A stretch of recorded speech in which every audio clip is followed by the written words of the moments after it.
my name's Helen Martin, and I'm one of the development officers who works on collaborative communities. And this is a partnership between the 4 county councils in Pembrokeshire, Carmarthenshire, Neathport, Talbot and Swansea, and the 4 county voluntary councils, the CVCs. It is a unique partnership, and it is European funded. And our aim really is, we've heard already this morning, there's a lot about, you know, what's expected of the third sector and the changes going on with the third sector and how sort of funding looks into the future. Well, this project was set up, actually someone must have had a really good crystal ball way back sort of 6 or 7 years ago when they were writing this project, you know, planning it.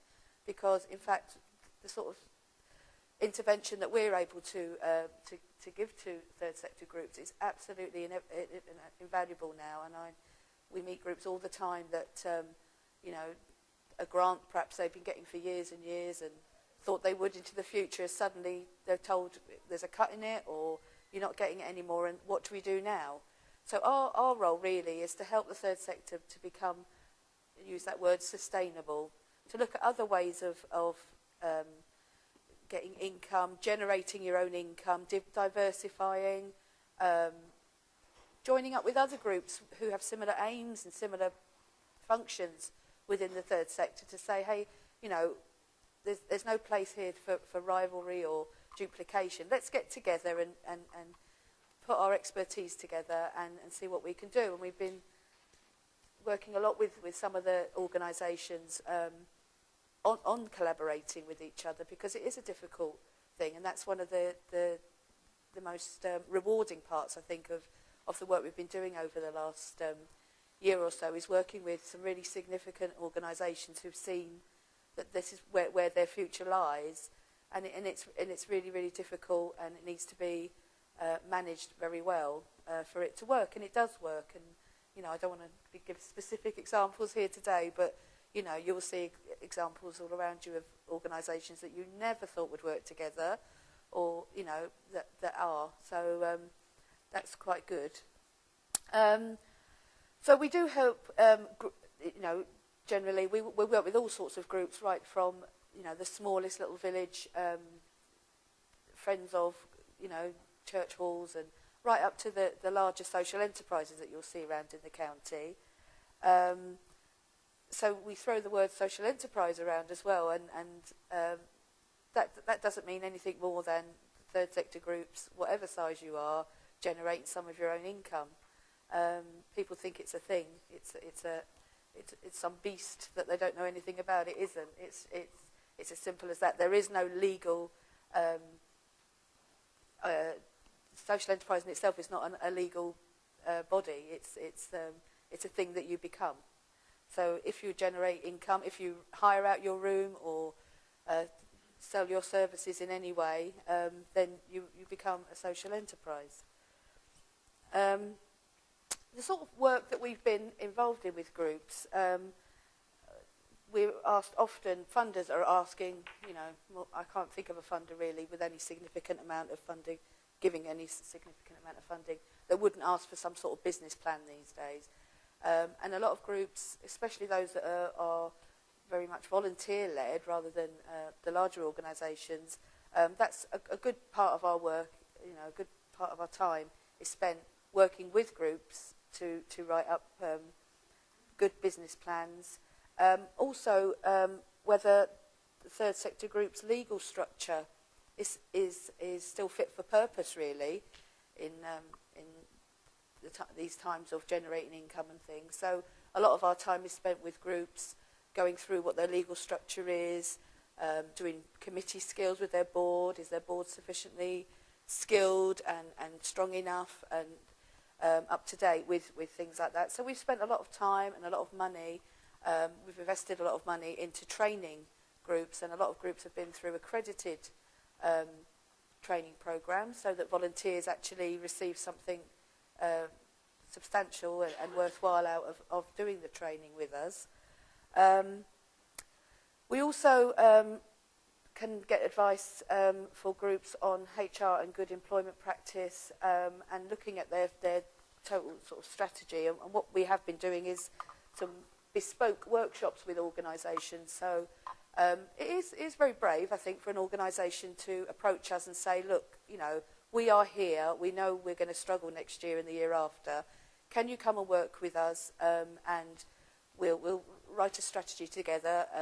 So we'll work with the group. They might include volunteers, they might include all their trustees, their staff, and we go somewhere and we spend a day looking where they are now, whether this is where they want to be, where they want to be in a year's time or 6 months' time, and what are the steps they need to take to get to where they want to be. And I think if every, you know, it is very brave for groups sometimes to say they're struggling, or, you know, because you know, they don't want to admit that to the outside world, but that is absolutely confidential. We would never say who we've been working with, or and I just think people should take advantage of that, because you know, that's what we're here to do, is to support you. I've really got involved in the training side of what we offer in the last couple of years.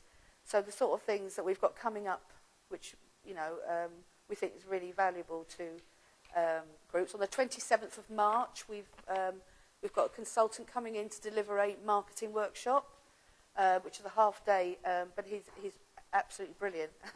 And you will leave that session having a really, really good idea about what marketing is. This is perhaps something we do all the time and don't even think about, but what a lot of, especially the smaller groups who don't have staff and are being asked to promote themselves for the first time, they really need to get these skills, and it's free. And we're offering, you know, a place, and it's, you know, 2 groups. So that's on our website, on the CAB's website. There's lots of information about that. We're on the 16th of April. We're joining up with the WCVA in delivering some training on demystifying commissioning. You know, we're being asked to look at how we can get involved with the public sector into delivering services.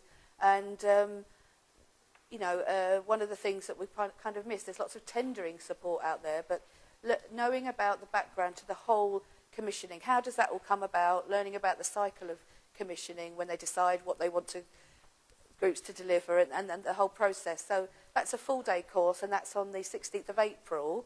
We've already got all that arranged, so there'll be information coming out about that very shortly. But it really is worth it if you're new to thinking about going for any public services, learning how you should position yourselves to be ready and able to do that work. Okay, I'm going to be here for most of the day, so if anybody wants to come and have a chat, we've got a little stand over there. So I think that's about me done, my 10 minutes. But if anyone's got any questions, you can either ask me now. I know that we're running a bit behind.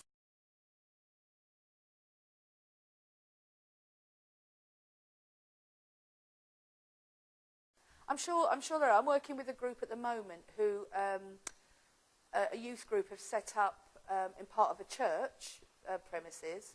And what we've done there, they were really worried about, you know, would they have to get a full lease, and, you know, because they're going to have an entire room. And when actually we looked into it, there is, you know, a fairly straightforward sort of licensing agreement that groups can do. It's not as scary and as expensive as you think it's going to be, as long as you have things in place and you know who's going to be responsible for this, that and the other. But I think it really is a great way forward. People can get a little bit precious about their premises and wanting to own something, a building, but it's about the people, it's about what your group's doing, and it's about, you know, your function within the community that is much, much more important than bricks and mortar. And I think now people are starting to struggle a bit sometimes with paying for the upkeep and the utility bills in buildings. They're starting to come around. But this, you know, this takes time. People won't change their minds overnight. So we're ready there, to work with them to work together and help them go through make sure the legal process is fine. Because with collaborative communities, we do have and have had funding to support groups to go through that legal process with solicitors. So if that needs to be drawn up, then we're there to help.